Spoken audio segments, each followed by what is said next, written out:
let's speak about Nottingham Forest, shall we? I want to give Forest some assessment, really, not just this result, but obviously the midweek victory against Manchester United. Dave was like, they didn't play particularly brilliantly in our chats, and United probably could have taken something from the game. But how do you assess Nottingham Forest's remaining games and their chances of Champions League qualification now, Miles? Because I guess this is the first time we've looked down the table underneath them and thought, do you know what? There's some traction there, and that could get a little bit hairy for them. How are you feeling? I still think they'll do it. And I think they've shown throughout the season, whenever there's questions asked of them, they've had answers. Not winning at Villa Park is not a crime. Only Arsenal have come to Villa Park and won this season in the league. So it is an acceptable result on this journey. And I mean, we say, okay, they didn't play as well as they have against Man United, whilst missing their main attacking threat and still winning the game. And that's amazing for Forest because, again, they have built a really solid foundation. In some of the defensive players that we know bring so much to this side against Villa really didn't help them. But generally speaking, I've not seen anything of this Forest team that's made me think, oh no, you might struggle towards the end of it. They don't look like they're running out of steam. They obviously have the FA Cup to think about as well, which will be an incredible occasion for them.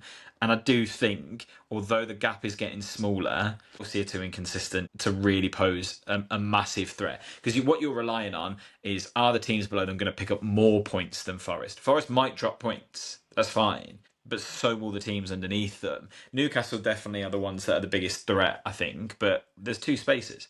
So Forest will claim one of them, definitely. I'd be amazed if they didn't. I agree. I think their team, their first 11, is probably one of the strongest, I think, in that pack as well when they're all fit. And they've been very lucky with injuries so far this season, haven't they? And I think that's where a lack of intensity in their play helps. And when they do drop back, they're not doing as much running as the opposition. And you do find that the higher press teams do tend to get more injuries. Look at Bournemouth, for example. Look at Spurs. You know, it really affects them. But Forest have kind of been okay. And yeah, you can tell there's a gaping hole in their attack, can't you, Dave? And the miss of Wood has been quite obvious. But I think to Forest's credit, they were kind of sucker punched in that first half an hour by Villa superbly. And they were kind of really all over the place defensively. But that comeback in the second half will give Nuno Espirito Santo some kind of hope, wouldn't it? That they've got that fight first of all. And they could have got another goal, I thought. I thought they were very unlucky to not take a point. Yeah, I think what will be encouraging, I think, for me is they went 2-0 down.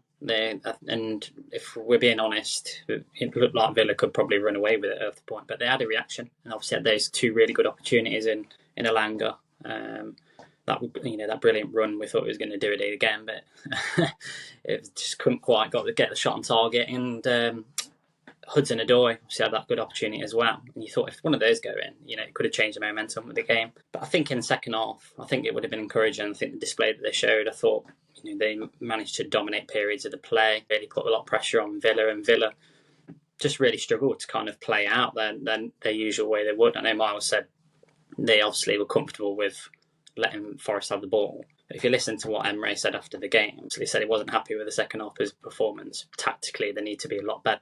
But you've got to give a lot of credit there to Forest because they put them under so much pressure. Winning second balls, it was majority of it was all Forest. And although they just their finishing was so bad, they had so many opportunities really in and around the box where you just think get it on target, and they just really struggled. And I think that's where you miss your striker, isn't it? The likes of Chris Wood in and around those areas where if he's in the box, then any second balls, anything like that, he's there to pounce. And obviously they haven't got that in the minute. And I'm not sure how serious the injury is. And obviously Awoniyi as well is out as well now. It's not ideal for them, but it's just unfortunate. I think that second half coincided with Elanga's his outgoing as well, because I think that would have suited him perfectly the way that it was actually in the second half. I think they had that space, that little bit more space. I think Villa tied as well massively, if I'm being honest. I think that their schedule that they've had in Europe and everything, it looked like it really they struggled a little bit and maybe had one eye on midweek after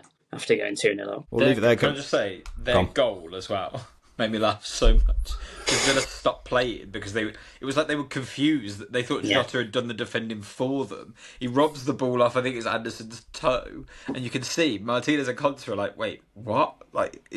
Where's he come from? What's he doing? And he just put it in the back of the net before anyone seemed to even react.